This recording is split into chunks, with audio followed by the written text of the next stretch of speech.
The views and opinions of this broadcast do not reflect the views and opinions of Armed Media, New Productions and its affiliates. Enjoy the show.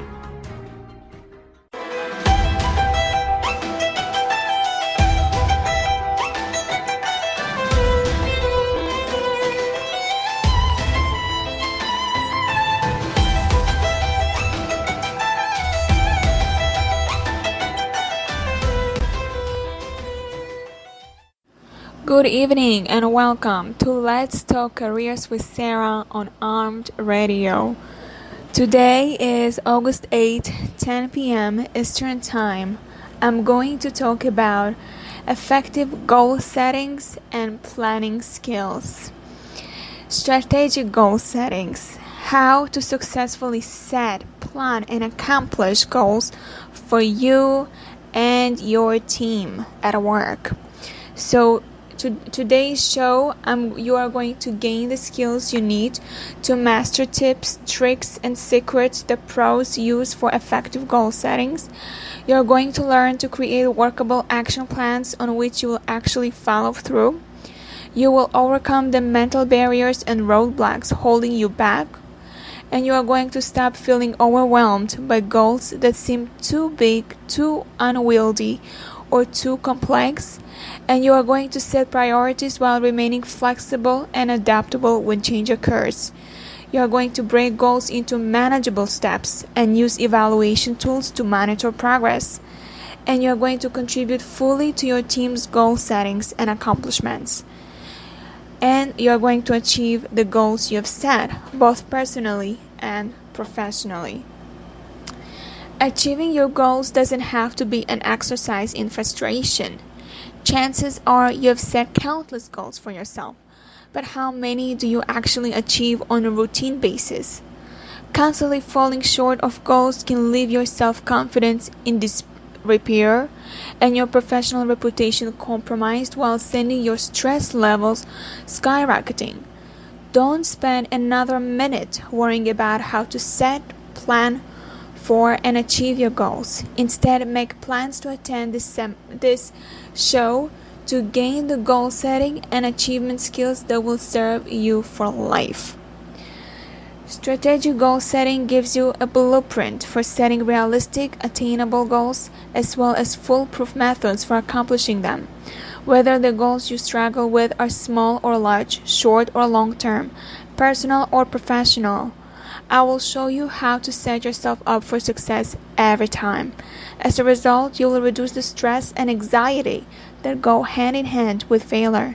You will become more efficient and productive, and you will gain confidence and self-assurance by learning to perform at the top of your game. So, number one goal is to listen to my show today and every Wednesday at 10 p.m. Eastern Time. Setting goals and consistently failing to meet them can be incredibly frustrating. If you are plagued by less than a stellar goal achievement track record, attending this show, listening to it, is one goal you should put at the very top of your list.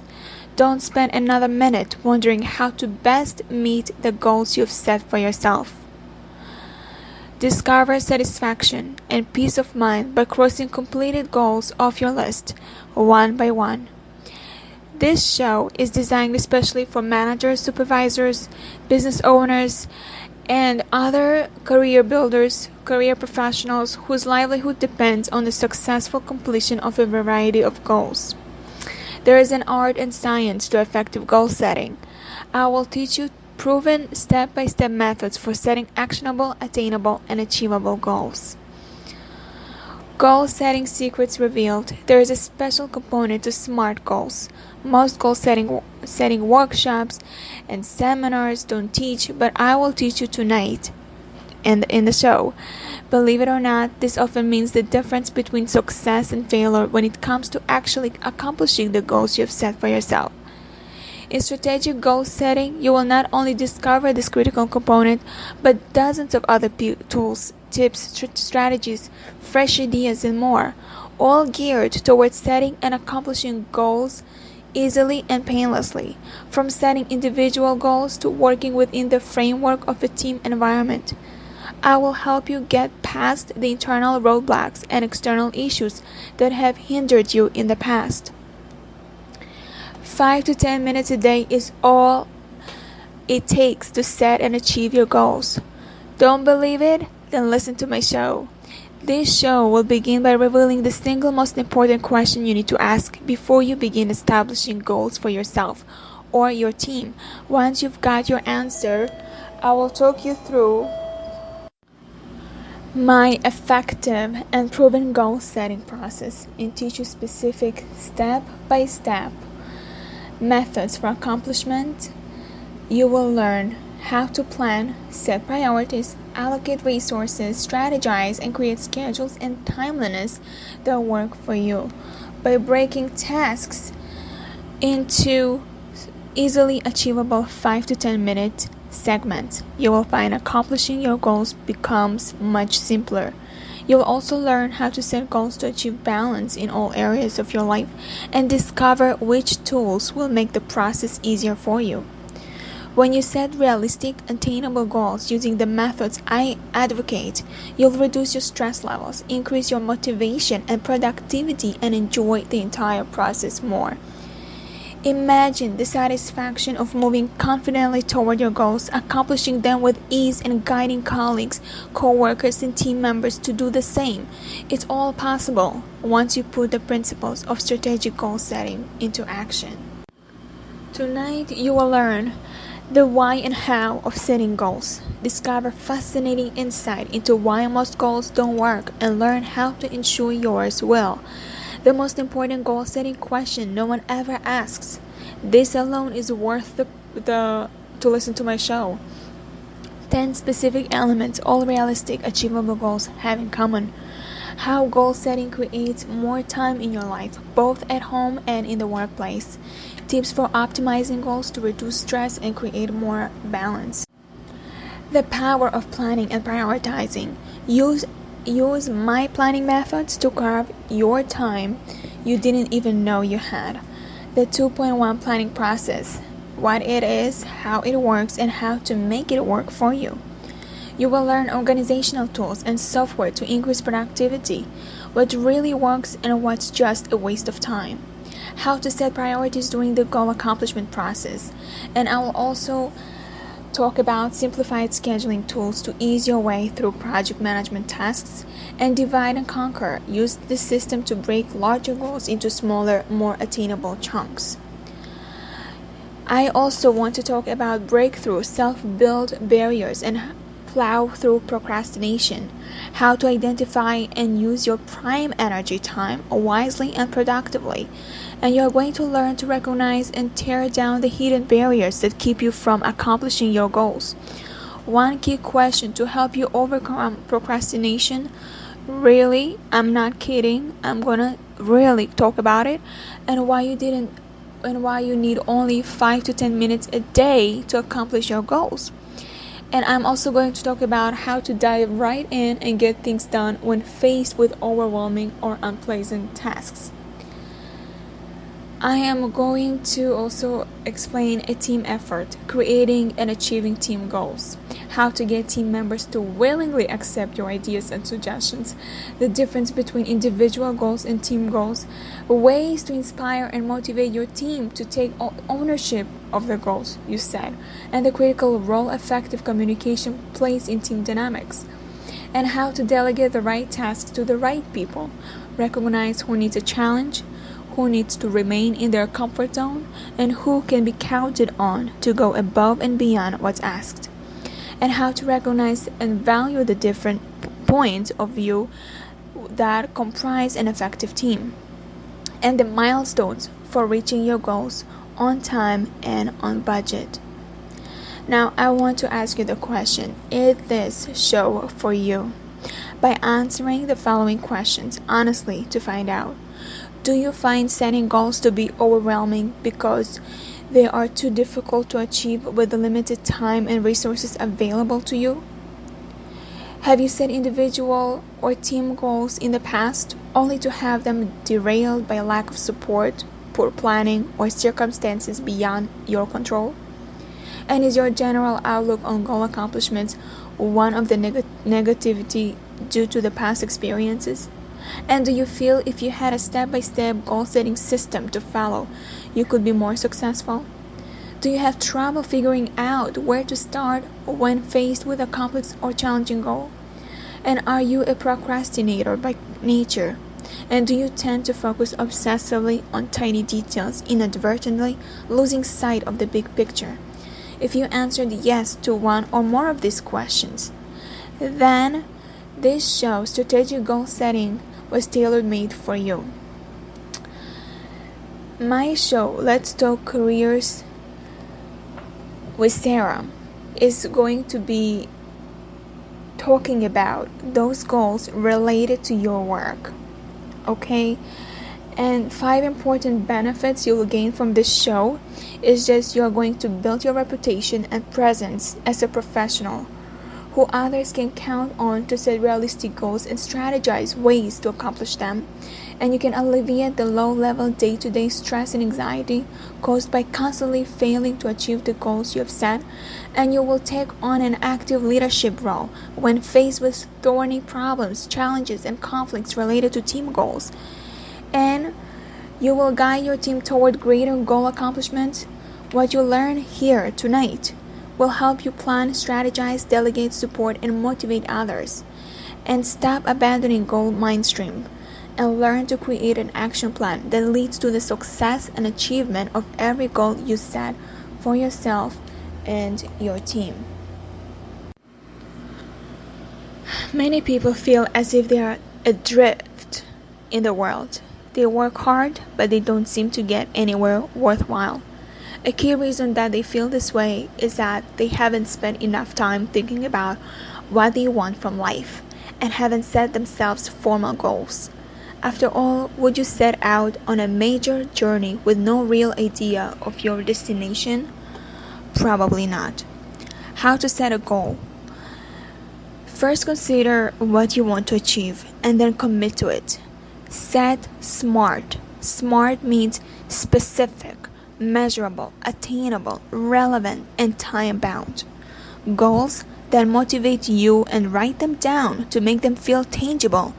Then plan the steps you must take to realize your goal and cross off each one as you work through them. Goal setting is a powerful process for thinking about your ideal future and for motivating yourself to turn your vision to this future into reality. The process of setting goals helps you choose where you want to go in life. By knowing precisely what you want to achieve, you know where you have to concentrate your efforts. You will also quickly spot the distractions that can so easily lead you astray. And why set goals?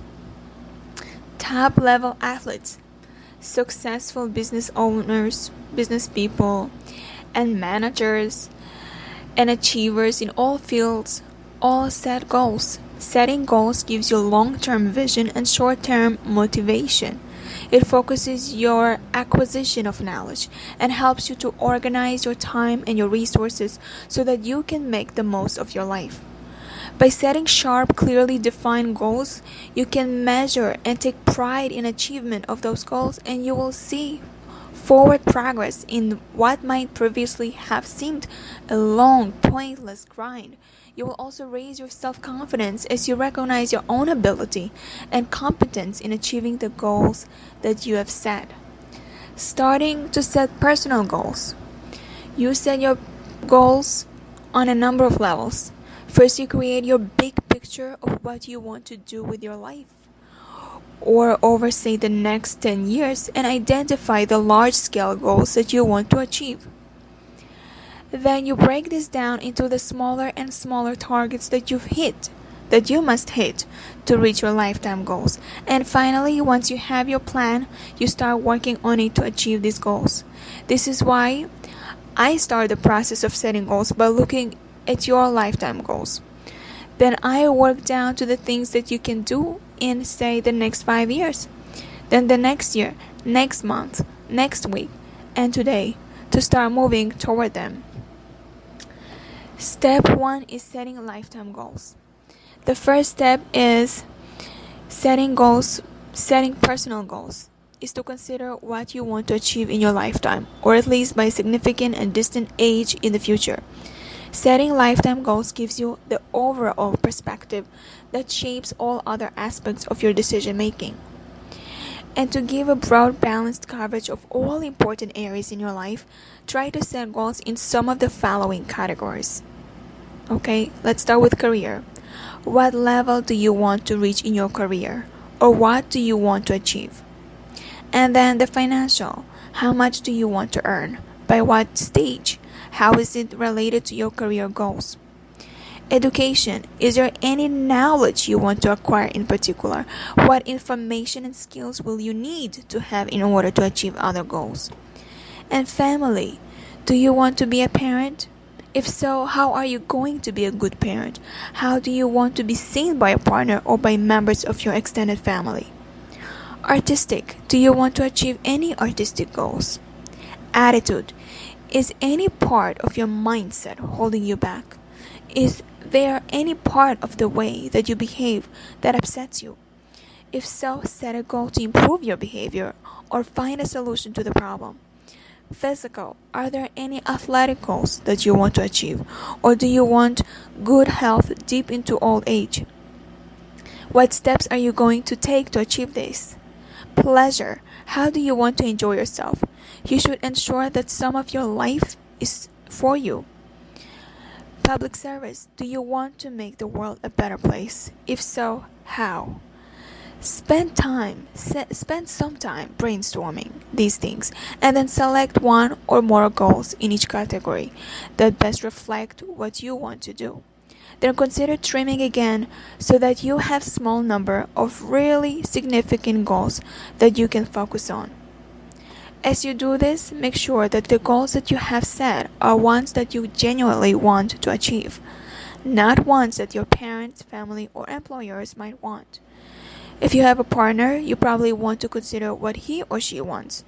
However, make sure that you also remain true to yourself. And then, the step number 2 is setting smaller goals. Once you have set your lifetime goals, set a 5-year plan for smaller goals that you need to complete if you are to reach your lifetime plan. Then create a 1-year plan, 6-month plan, and a 1-month plan of progressively smaller goals that you should reach to achieve your lifetime goals. Each of these should be based on the previous plan. Then create a daily to-do list of things that you should do today to work towards your lifetime goals. At an early stage, your smaller goals might be to read books and gather information on achievement of your higher level goals. This will help you to improve the quality and realism of your goal setting. And finally, review your plans and make sure that they fit the way in which you want to live your life. Staying on course. Once you've decided on your first set of goals, keep the process going by reviewing and updating your to-do list on a daily basis. Periodically review the longer-term goals and modify them to reflect your changing priorities and experience. A good way of doing this is to schedule regular repeating reviews using a computer-based diary. A useful way of making goals more powerful is to use the SMART mnemonic. While there are plenty of variants, some of which I am going to include today, and SMART usually stands for specific or significant, measurable or meaningful, attainable or action-oriented, relevant or rewarding, time-bound or trackable. For example, instead of having to sail around the world as a goal, it's more powerful to use the SMART goal to have completed my trip around the world by December 31st, 2027. Obviously, this will only be attainable if a lot of preparation has been completed beforehand. Further tips for setting your goals. Now, before I'm going to move forward, I want just to give you an example of a SMART goal. Assuming you are now a junior level employee, maybe a junior writer, a junior manager, junior accountant, and you want to be a senior accountant. So you need to start with S. S is specific, right? You want to be a senior accountant by 3 years from now. 3 years from now. If it's less, then you do less. Measurable, right? 3 years from now, you say in 2000, now it's 2018, so 19, 20, 21. In 2021, I want to be a senior manager in 2021.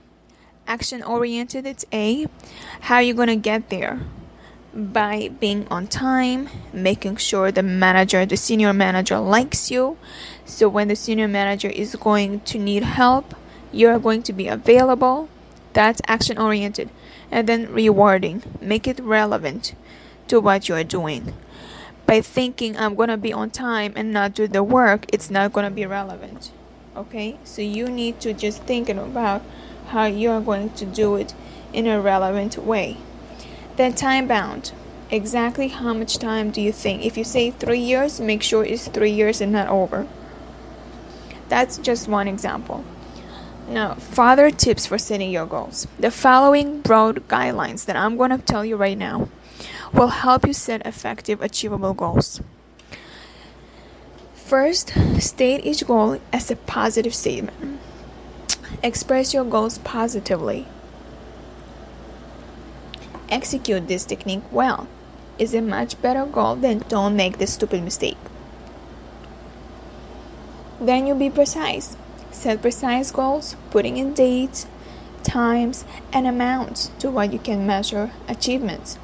If you do this, you will know exactly when you have achieved the goal and can take complete satisfaction from having achieved it. Then you set priorities. When you have several goals, give each a priority. This helps you to avoid feeling overwhelmed by having too many goals and helps to direct your attention to the most important ones. Then write goals down. This crystallizes them and gives them more force. And keep operational goals small. Keep the low-level goals that you are working towards small and achievable. If a goal is too large, then it can seem that you are not making progress towards it.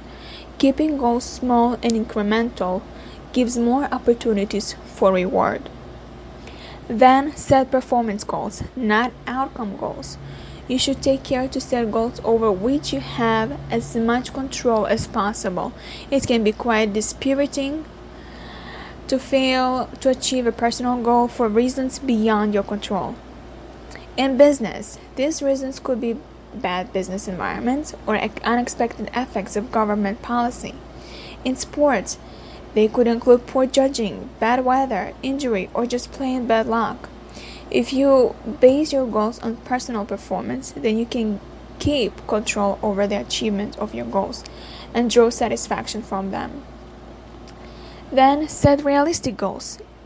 It's important to set goals that you can achieve.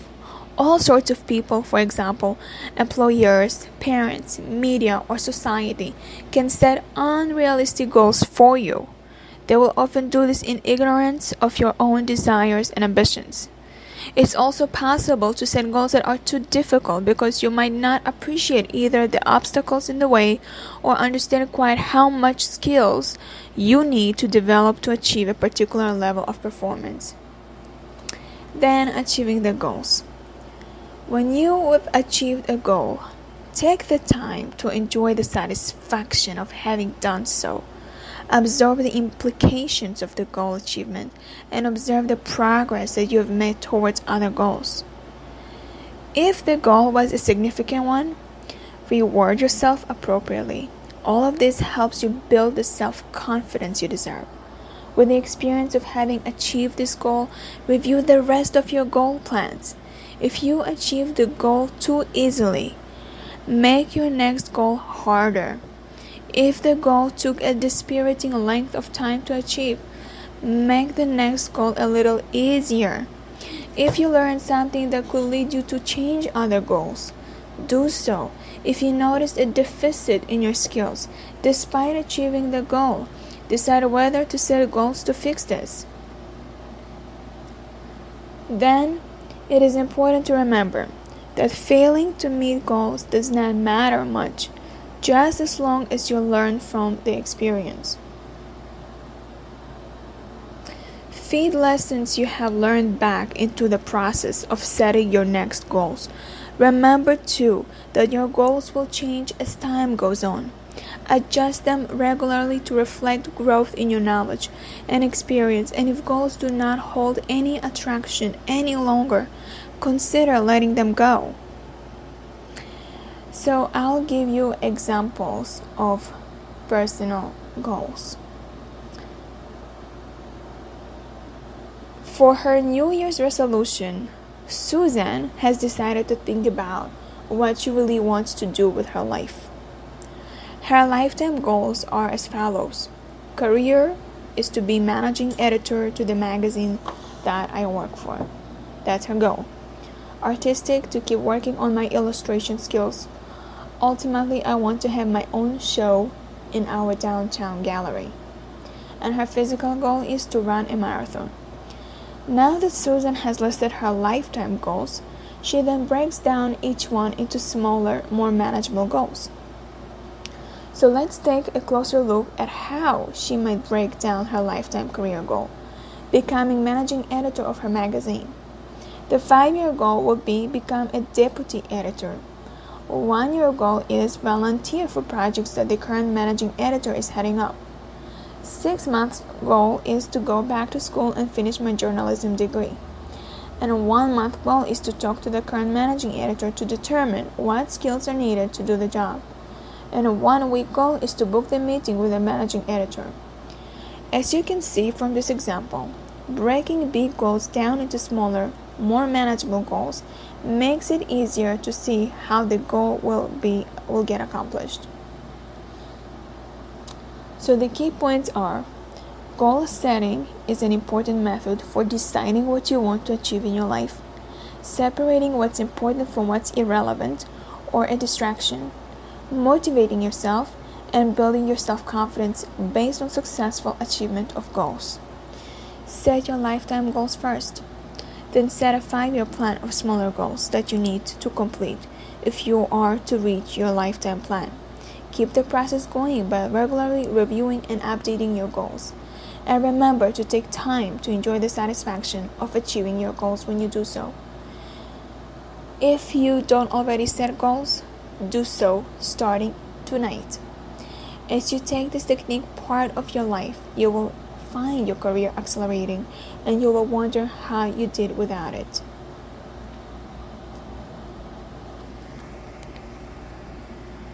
Now I'm going to play a video that is from Mind Tools, and they are explaining about the 5 rules of goal setting and how to set smart and motivating goals.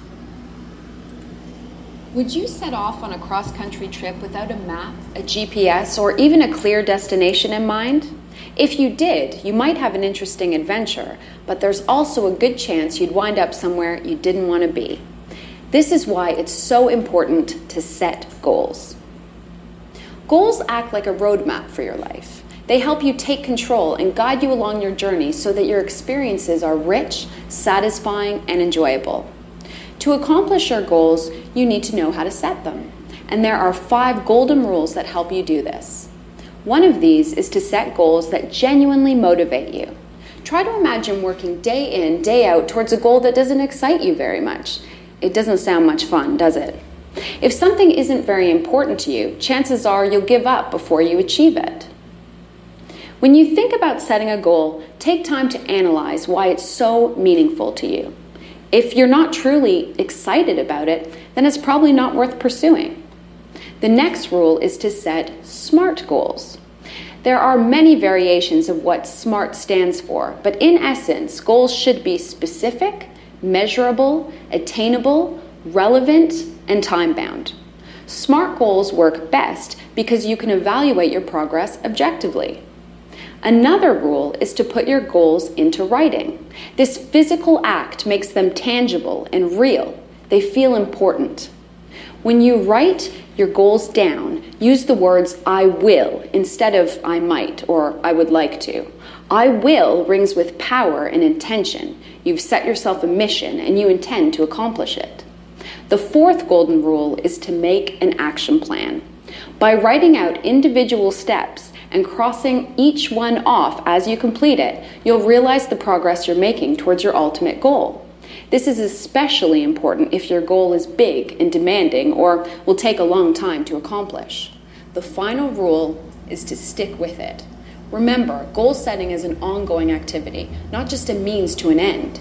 Set reminders to keep yourself on track and make time to review your goals regularly. Now, I'm going to give you a case study about a student. During graduate school, Zayo began to realize that a career in science writing would be the best fit for her. But how to get there? In every discussion she had with science writers, she was struck by how much writing experience they had had before getting their first job. Zayo learned that she would need to publish more and further refine her writing skills if she wanted to be competitive in her future job search. Within 2 years left in her PhD training, Zayo had time to gain more experience before she would have to go out onto the job market. But how would she fit anything more into her already heavy schedule? An obvious first step is to create an IDP, which will help her chart a course that will allow her to meet these critical career advancement and skills development goals, while also making progress on her research projects. IDP stands for Individual Development Plan. What will you do in the next 6 to 12 months to promote your own career advancement? What will you do to develop your skills? What research projects do you need to work on during this time? Together, these 3 types of short-term goals, career advancement, skills development, and project goals, constitute the core of your IDP, Individual Development Plan. So, tonight, I'm going to share some more strategies for creating a 6-month to 12-month calendar of goals that is realistic, prioritizes your most important goals, and holds you accountable. As I said before, you use the SMART principle. Now, have you ever told yourself, I need to finish writing that manuscript, but months later you still don't have a draft? Such large goals can often feel and therefore become insurmountable. As one student puts it, it took me 2 months to write the first draft of my first paper. Some delay was procrastination because the initial blank sheet of paper felt so daunting. And when I set goals that were more specifically defined with realistic deadlines, I could approach each goal more confidently. As a result, my writing progressed much more efficiently overall. Specific, right? Well, we're going to start with SMART goals, SMART principles. Specific is it focused and unambiguous? Is it measurable? Could someone determine whether or not you achieved it? Did you specify the action you will take? And considering difficult and time frame, is it attainable? And did you specify a deadline? Use the strategy. First, identify an overarching goal and then create an action plan to achieve it. For example, if you want to build your professional network, then you may have 3 SMART goals for the year. Attend 1 event per month, for example, your departmental social hour or industry networking event, and talk with at least 2 people at each. And 2 is present a poster at a conference in your field. And the third one is do 4 informational interviews. Develop your skills, train, practice, and get feedback. Improving your skills is a key part of your professional development. the skills you choose to work, or maybe skills that you need to build now for future success, presentation skills for future job talks, for example, or skills necessary for success in your current training, such as particular research skills, writing skills, and so on. If you focus on improving 1 to 3 specific skills this year and then do the same during each year of your training, then you will be much better prepared for your next career move and likely more successful during your training. Setting skills development goals is like creating your own curriculum. In a course, an instructor decides what material to cover, provides training, gives students an opportunity to practice, and then assesses their learning. Similarly, for each skill that you want to improve, you can set SMART goals for how you will get training, practice the skill, and get feedback. To become a more engaging speaker, for example, you may want to attend a workshop on how to give a strong research talk. Then to maximize your development of these skills, you can practice the techniques you learn in the workshop by giving practice talks, student seminars, conference presentations, and presentations in group meetings. You can then get feedback from trusted colleagues, your advisor, or whoever is available and willing. To achieve long-term improvement of a skill, it's a good idea to move through this cycle of training, practice, feedback. Training, practice, feedback several times over several months. You may be able to take advantage of existing opportunities to practice, or you can carve out small amounts of time on a regular basis. It need not take a long of time from your research. As you develop your own IDP, you can set skill development goals that fit within your time and budget. So let's look at some strategies for developing skills. First strategy is get the training. Participate in a course or workshop, local or online.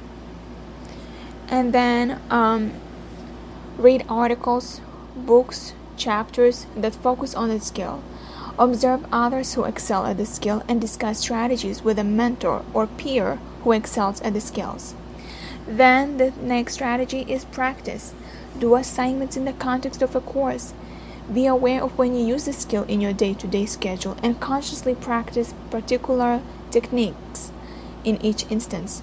And schedule protected time to practice. For example, you could practice your writing skills by free writing every Friday morning for 15 minutes after breakfast, or practice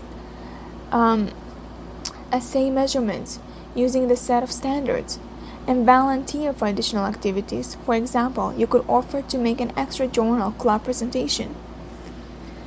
The next strategy is get feedback. Complete an assessment in the context of a course. Ask anyone who excels at the skill to give you feedback. It could be an outside source, your mentor, or a peer. And define criteria for success and then assess your own improvement. For example, watch a video of yourself giving a talk. Have a strategy for staying accountable. It can be very difficult to protect time to work toward goals that are important but not urgent. Career advancement and skills development goals often fall into this category. It can be helpful to have someone to keep you accountable, perhaps a peer mentoring group in which you hold each other accountable to goals, or a project buddy that you identify for a particular goal. Share your goal with your buddy and ask them to meet with you so you can demonstrate your progress toward that goal. Choosing someone you hold in high esteem is a good goal. You will be more likely to do whatever it takes to reach your goal in order to make a good impression. Choose someone who is not invested in your other goals. Even if your principal investigator is a fantastic mentor, she or he is unlikely to push you to work to meet a skill development goal when there is a pressing grant or manuscript deadline. And then write them down. Thinking about your goals is not enough. You need to write them on paper. The discipline of writing something down is the first step toward making it happen. In conversation, you can get away with all kinds of vagueness and nonsense, often without even realizing it. But there is something about putting your thoughts on paper that forces you to get down to specifics. That way, it's harder to deceive yourself or anybody else. Then evaluate your plan. Ask as you look over your IDP, make sure your goals for this year are not biased toward urgent projects. As I discussed before, career advancement and skill development goals may not feel urgent, but they are important and should be a part of your overall plan. Next, merge your goals for the year onto a single timeline. IDP does this automatically in the printed summary at the end of the process. Take a look at the goals you have set for each month. Is your plan feasible? You may want to shift start or completion dates for some goals so that your expectations for any month are realistic. And then translate your goals to daily calendar. When creating your IDP, individual plan, right? Don't let perfection and detail stall the process. The short-term goal in your IDP should give you a big picture plan for the coming year. If you want to break these SMART goals into smaller sub-goals, consider doing so as part of your weekly planning process. Once Zayo created her IDP, she considered how she could coordinate her IDP with her daily calendar, which she managed electronically using Google Calendar. She wanted to have a constant reminder of her overall big picture goals. To do this, she printed her My IDP goal summary and taped it on the wall next to her desk. Then she entered each SMART goal from her IDP into her Google Calendar. As she approached the start of each month, she looked ahead to see what IDP goals she would set for that month. Then she thought about how to break that SMART goal into subtasks and blocked out time for those subtasks on her daily calendar. When she was finished, her to-dos for each day were listed on her daily calendar, 1 to 4 weeks in advance. This gave her a sense of how long it would take to complete each task and empowered her to say no to additional requests that arose. Then, revise your plan as you move forward. As you progress through your plan, celebrate each goal you achieve. In science, where rewards are sometimes few and far between, the simple act of checking off a SMART goal from your list should provide a sense of progress. Experiments can be unpredictable, but when it comes to your career advancement and skill development goals, you are in control. Use these goals and the satisfaction of meeting them as a mechanism to enhance your well-being and career development during times of scientific struggle. Though there will be celebrations, you will also have to revise some goals. Things happen, experiments don't work, and your critical deadline arises. Your goals change. If you do need to revise a goal, ask yourself, why am I changing this goal? Was the original goal unrealistic? Am I managing my time effectively enough? And am I prioritizing my goals and projects appropriately? Are urgent tasks overwhelming my professional development goals? If so, what can I do to ensure that my professional development remains on track? Every time you revise a goal, learn something from the process. This self-reflection will improve your ability to set realistic goals and manage your time. An important skill is in itself that will serve you well throughout your career. Setting goals in an IDP structures your dreams and guides your development as a professional. It may not be easy at first because setting goals effectively is itself a skill.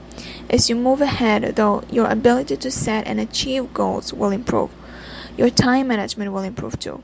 As a result, you are likely to achieve more of your own career development goals and also become more productive in your science and in your work. And every time you revise a goal, learn something from the process. This self-reflection will improve your ability to set realistic goals and manage your time.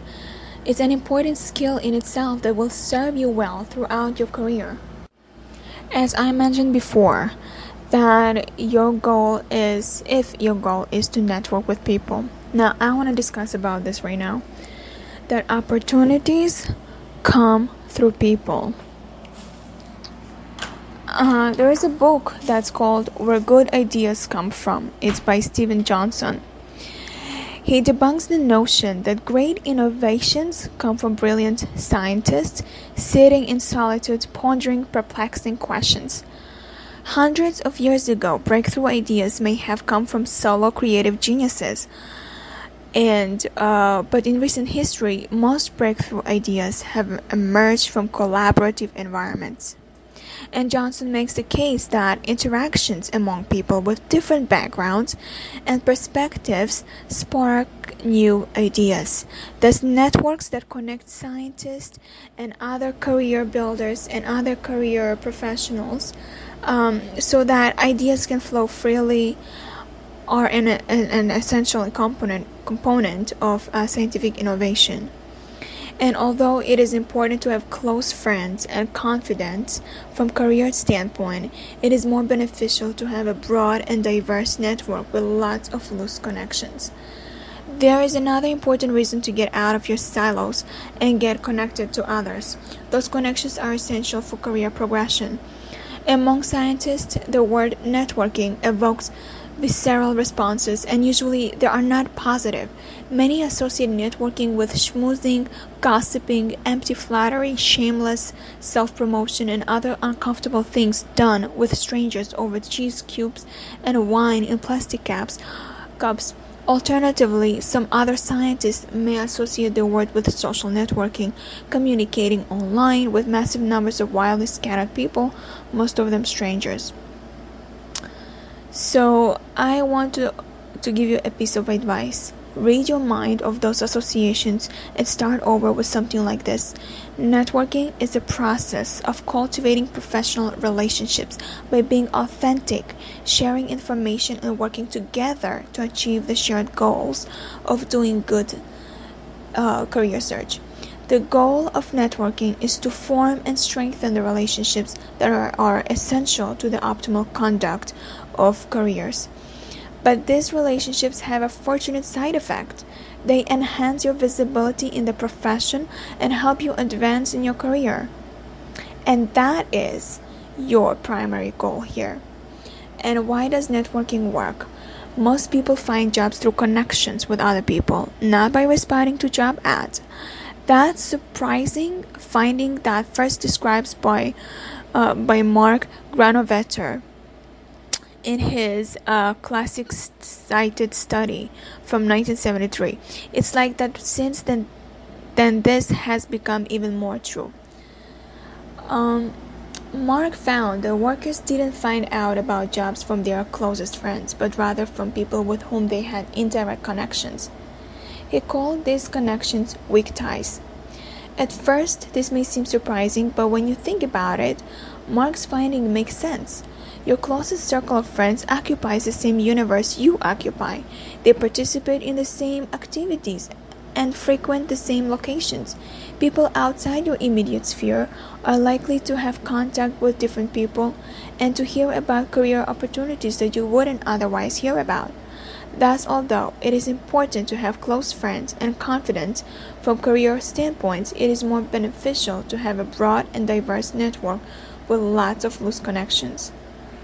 So how do I meet people, right? You might ask this question. And the first step is easy. Just step out of home, right? Attend events, seminar, conferences, and social events.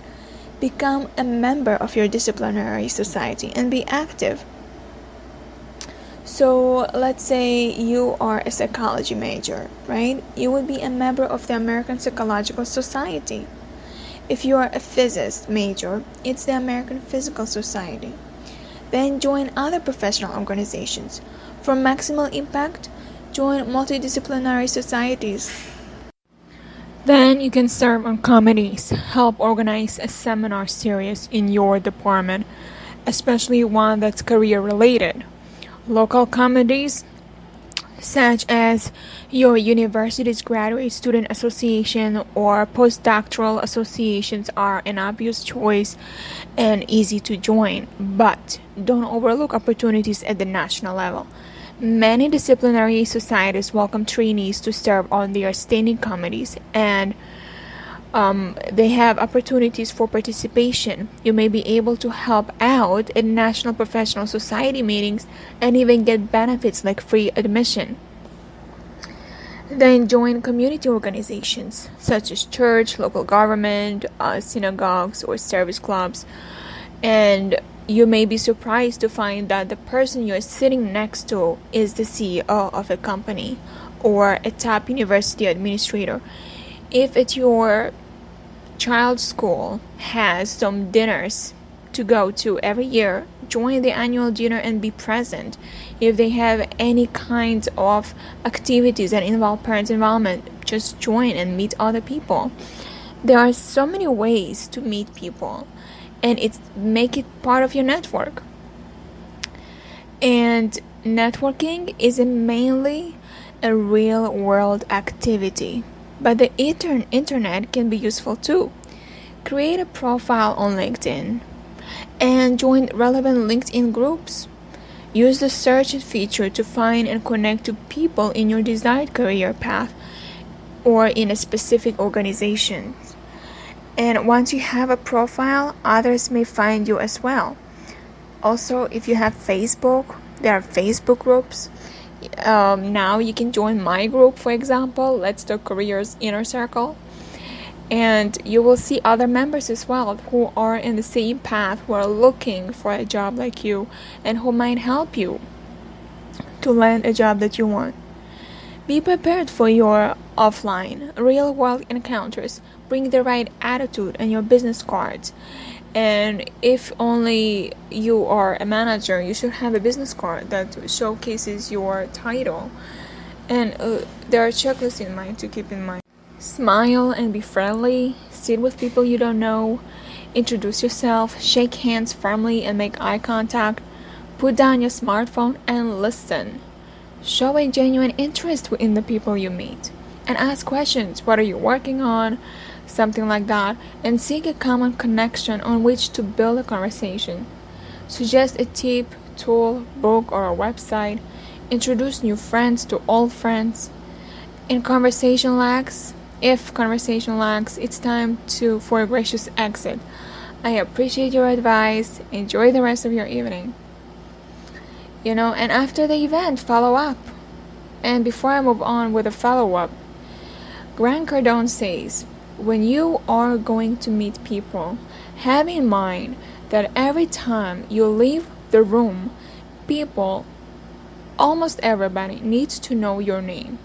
They need to know your name. And I have attended meetings where there was some people who I know just shook hands with each and every one and introduced themselves. I'll give you an example, like to approach a person and say, hi, my name is Sarah, how are you, what's your name, good to see you, and then move on to the next person. Shake hands and say, hi, how are you, my name is Sarah, what's your name, good to see you, and just move on. And everybody needs to know, because majority of people don't do it, and you are standing out from the crowd and people will remember you.